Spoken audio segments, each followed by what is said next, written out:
Success cup channel पे कुछ सीखने के लिए आपका स्वागत है।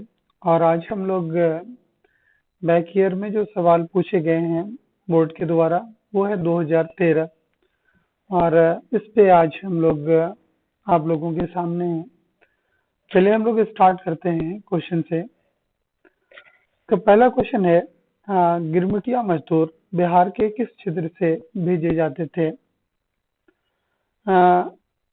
एक्चुअली सबसे पहले यहाँ पे समझ गिरमिटिया मजदूर हुआ ये किस प्रकार के मजदूर हुआ करते थे। कह रहे हैं अंग्रेज अपना साम्राज्य अलग अलग देशों को मतलब विजिट करके अपने राज्य में मिलाते जा रहे थे और इनका क्षेत्र बढ़ता जा रहा था। और वहां पे मतलब खास के कहा जाए कि कृषि में उत्पादन के लिए मजदूरों की कमी थी। तो वैसे देश यहाँ पे इनका कब्जा था और वहां से मजदूरों को ये ले जाकर मतलब उस देश में कृषि या फिर उद्योग से संबंधित काम करवाते थे। तो ऐसे ही मजदूर को गिरमिटिया मजदूर कहा जाता था। तो बिहार के कुछ क्षेत्रों से ऐसे मजदूरों को ले जाया गया अलग अलग देशों में अंग्रेजों के द्वारा, तो उसी को गिरमिटिया मजदूर कहते हैं। और बिहार के जिस क्षेत्र से इसको लिया गया और वो था यानी कि पश्चिमी क्षेत्र। राइट आंसर हमारा पश्चिमी क्षेत्र। अगला क्वेश्चन है, जनसंख्या का घनत्व सबसे अधिक कहाँ होता है? जनसंख्या का घनत्व का कॉन्सेप्ट ये है कि एक निश्चित एरिया में मतलब कितनी जनसंख्या रहती है वो जनसंख्या घनत्व कहलाता है। और ये अगर हम वर्ग किलोमीटर की बात करें तो अगर ओवरऑल कॉन्सेप्ट वही है कि एक वर्ग किलोमीटर में मतलब जनसंख्या कितनी है।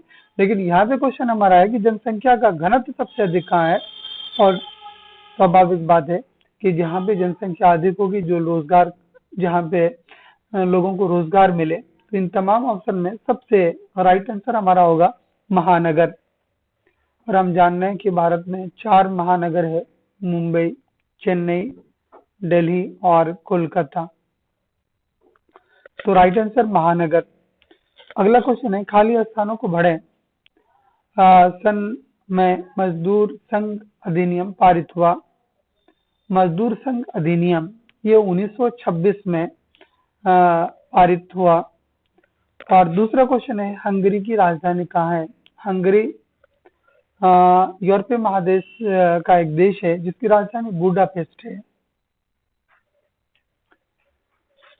अगला क्वेश्चन है, संजय गांधी जैविक उद्यान किस नगर में स्थित है?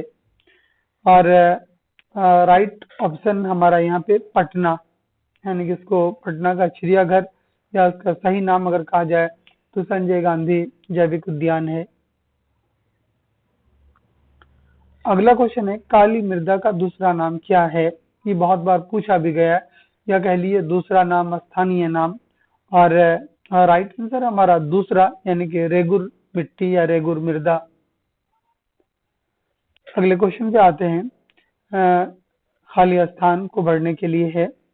गुजरात के डैश में सौर ऊर्जा की आधुनिक उपक्रम बड़े स्तर पर लगाया जा रहा है। और हम जान रहे हैं कि ऊर्जा ही तमाम कामों को सही ढंग से करने के लिए, हर काम को अगर कहा जाए तो बिना ऊर्जा के संभव ही नहीं है। और इसमें से सौर ऊर्जा बहुत महत्वपूर्ण है। कह रहे हैं कि गुजरात के किस स्थान पे? तो ये राइट आंसर भुज है। भुज में सौर ऊर्जा का आधुनिक उपकरण बड़े स्तर पर लगाया जा रहा है। और बिहार का सबसे बड़ा नगर दूसरा क्वेश्चन है और वो है पटना। और तीसरा क्वेश्चन है, तल चिन्ह की सहायता से किसी स्थान विशेष की मापी गई ऊंचाई को डैश ऊंचाई कहा जाता है और वो है स्थानिक ऊंचाई। होता क्या है कि किसी भी क्षेत्र विशेष में मतलब किसी स्थान की ऊंचाई या नीचाई, जिसको हम कहते हैं उच्चावच, को दर्शाने की कई सारी विधियां हैं और उनमें से एक विधि स्थानिक ऊंचाई भी है तल चिन्ह की सहायता से। अगले क्वेश्चन पे आते हैं, संघ सरकार का उदाहरण है। और संघ सरकार का उदाहरण अगर इसमें से देखें, सबसे राइट ऑप्शन हमारा है अमेरिका, 7 का पहला। निम्नलिखित व्यक्तियों में कौन लोकतंत्र में रंग भेद के विरोधी नहीं थे? रंग यानी कि लोगों में, व्यक्तियों में रंग के आधार से यानी गोरे और कालेपन को देखकर उसमें मतभेद उत्पन्न करना, इसी को रंग भेद कहते हैं। और कह रहा है कि लोकतंत्र में रंग भेद के विरोधी नहीं थे, और इसका राइट आंसर ये जेड गुडी। और अगला क्वेश्चन है, उपभोक्ता अधिकार दिवस कब मनाया जाता है? और इसका राइट आंसर हमारा है, और वो है 15 मार्च। और यानी कि किसी भी वस्तु को खरीदने के बाद जो उस वस्तु को लेकर कुछ अधिकार प्राप्त है उपभोक्ताओं को, और ये अधिकार यानी कि स्पेशल डे मनाया जाता है, और वो है 15 मार्च। अगला क्वेश्चन है, कौन बीमारू राज्य नहीं है? यानी कि कहा जाए सामाजिक आर्थिक दृष्टि से पिछड़ा राज्य नहीं है, पूछ रहा है, और इसलिए यहाँ राइट ऑप्शन हमारा कर्नाटक।